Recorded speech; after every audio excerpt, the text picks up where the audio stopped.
Halo, salam sehat. Ini gue bikin video lu lihat jam di belakang ya, jam 3 pas, 3 lewat sedikit lah. Itu jamnya gue cepetin 5 menit, 3 lewat 2 nih tepatnya. Di sela-sela pertandingan antara Villarreal dan juga Liverpool ya. Jadi halftime lu tahu semua, cukup mengagetkan hasilnya. Villarreal 2-0 untuk sementara. Tapi gue bukan mau bahas itu. Ini kebetulan banyak banget nih berita-berita kecil yang tapi sangat menarik ya. Jadi sayang banget kalau dilewatin. Jadi gue bikin video ini dulu menghantar pagi-pagi lu aktivitas lu apapun itu karena udah nggak ada sahur lagi ya. Jadi mungkin lu lagi silaturahmi atau apapun itu. Kita akan round up pada ya kurang lebih 4 lah berita yang paling menarik. Yang pertama, yang paling hangat dulu ya, yang paling hangat dulu. Ini akhirnya Bournemouth menemani Fulham promosi ke Premier League musim depan. Jadi setelah mereka ini baru berapa mungkin nggak sampai 5 menit yang lalu lah nih gua nonton hasil pertandingannya. Bournemouth menang 1-0 dari Nottingham Forest. Ini jadi head to head sebenarnya mereka ya. Nih posisi mereka di klasemen head to head. Ini pertandingan kedua terakhir ya. Kemudian nanti gua akan share klasemennya di sini. Bournemouth itu sebelum pertandingan ini poinnya 82, Nottingham Forest 79.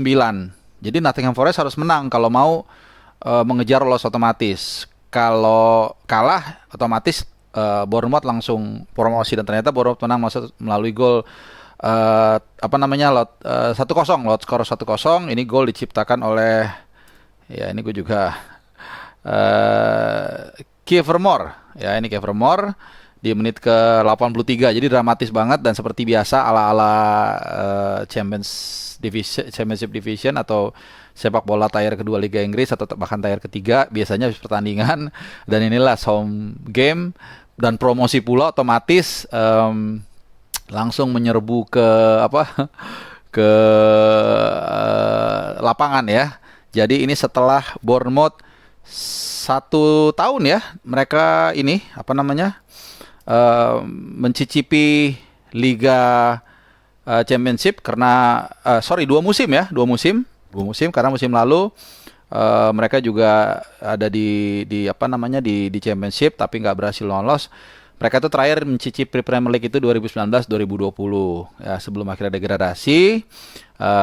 Kemudian di tahun 2020-2021 mereka cuman finish di peringkat ke-6 melalui jalur playoff gagal dan akhirnya promosi. Jadi selamat menemani Fulham dan pelatihnya ini Scott Parker ya, pelatih Bournemouth. Jadi luar biasa Scott Parker degradasi musim lalu dengan Fulham, kemudian dia berganti ke Bournemouth di bawah promosi, tim yang bekas timnya juga Fulham juga lolos ya. Nah itu kemudian apalagi yang menarik ya? Dari Liga Inggris CR7. Ya ini CR7 kemarin pas pertandingan lawan 3-0 kemarin lawan apa ya? Gue sampai lupa ya. Lawan Brentford. Nah ini katanya ada yang mengatakan dia mengucapkan sesuatu dibaca artinya adalah intinya dia memberikan hints dia akan bertahan ya, tapi kita nggak tahu apakah memang itu betul atau tidak. Yang jelas Ronaldo kemarin menunjukkan bagaimana dia bisa tampil sangat baik, bukan hanya dia sebenarnya secara timnya juga. Jadi kita tunggu musim depan. Tapi ini kembali lagi kepada pelatih Erik ten Hag yang akan menjadi nahkoda dari MU. Apakah akan mempertahankan dia? Apakah dia menjadi bagian rencana kerjanya ten Hag atau enggak? Kita nggak tahu. Nah yang ketiga itu soal Don Carlo. Ya Don Carlo. Jadi setelah membawa Madrid menjadi juara La Liga dan untuk pertama kalinya di bawah Carlo Ancelotti ya, karena dia belum pernah, dan akhirnya mengenapi dia sebagai pelatih tersukses di Eropa, one of the best lah, karena membawa 5 juara di 5 liga berbeda. Kemudian di preskon dia ditanya apakah dia akan lanjut. Dia mengatakan ada kemungkinan dia akan berhenti ya. Tapi gini dia mengatakan di preskon, gue akan bacakan ya. I would like to be with my grandchildren. Saya ingin bersama dengan cucu saya liburan.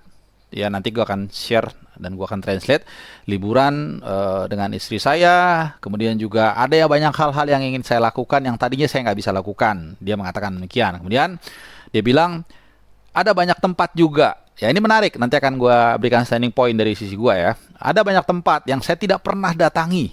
Ya bayangkan itu.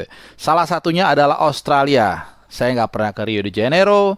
Saya mau mengunjungi apa namanya kakaknya atau saudara perempuannya, sisternya lebih sering. Saya nggak tahu, mungkin di Rio de Janeiro mungkin ya, karena dia tidak mengatakan secara spesifik di mana.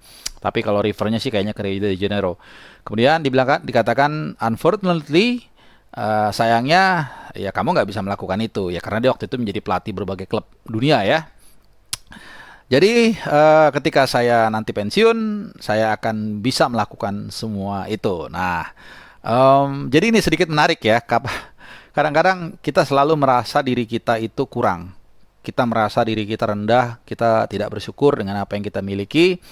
Tapi sebenarnya apa yang kita miliki itu, walaupun kecil, walaupun sedikit, let's say kita liburan hanya di sekitar daerah tempat kita tinggal. Misalnya gue di Jakarta, hanya ke Kepulauan Seribu, hanya mungkin ke Krakatau, hanya mungkin ke Tangkuban Perahu. Yang buat kita itu biasa aja, tapi mungkin buat seorang Don Carlo Ancelotti, kalau mereka bisa mendapatkan atau melakukan apa yang kita lakukan, itu nilainya sangat luar biasa. Ini jadi diajarkan kita untuk selalu bersyukur, kita berusaha juga, tapi juga bersyukur dengan apa yang kita miliki. Kalau tidak, kita akan selalu merasa kurang ya. Ini menarik ya, bayangkan, ya bukan gua mau pamer, cuman kita semua tahu siapa Don Carlo ya, bagaimana hebatnya dia. Tentunya uangnya juga banyak, tapi untuk soal jalan-jalan mungkin dia kalah sama gue karena gue pernah ke Australia dan pernah di sana homestay 3 minggu lebih ya. Jadi ya itulah hidup, kadang-kadang kita lihat kita kurang, ternyata buat orang lain itu sesuatu yang lebih. Nah kemudian yang terakhir Mitrovic. Nah ini menarik karena selain dia berhasil membawa timnya itu Fulham promosi ke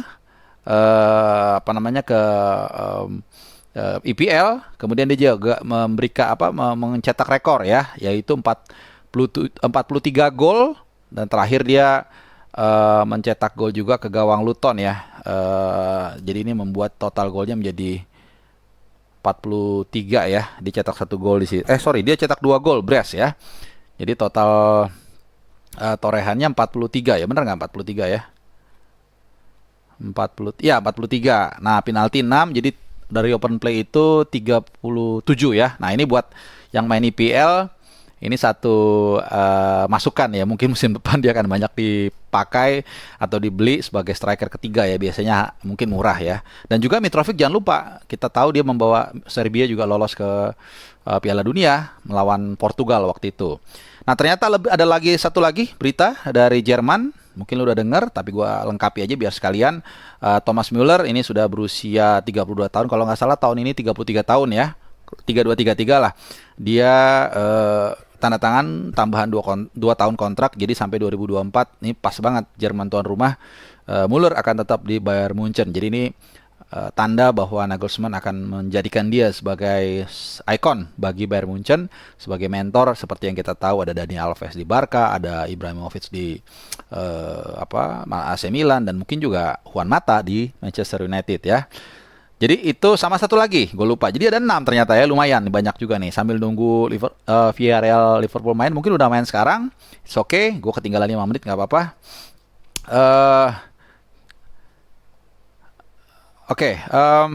Ini ada isu transfer Fabio Carvalho. Ini adalah pemain yang baru saja membawa Fulham promosi ke IPL. Ternyata udah lama diincar oleh Liverpool, tapi bulan lalu negonya agak sedikit godek, dan kayaknya udah setuju ya mereka ya, fee-nya ini 7 juta pounds kalau gua nggak salah ya. 7 juta pounds ya, tapi ada add-on saya biasa kalau nanti ada juara dan sebagainya. Jadi sekitar berapa? Mungkin sekitar 140 miliar ya, kurang lebih ya. Jadi bukan angka yang besar, tapi sekali lagi Liverpool punya squad yang luar biasa. Kita lihat Luis Diaz bagaimana nggak ada yang ngeh, tapi kemudian dibeli dan langsung nyetel dan menjadi bagian yang penting bagi Liverpool. Walaupun waktu saat gua ngerekam ini Liverpool lagi di ujung tanduk karena skornya 2-2 agregat ya, karena mereka tertinggal 0-2 di El Madrigal. Oke, itu video roundup dari gua, kecil aja, tapi lumayan buat update, dan juga gua kasih sedikit tadi standing point dari versi gua. Oke, terima kasih sudah nonton. Ciao.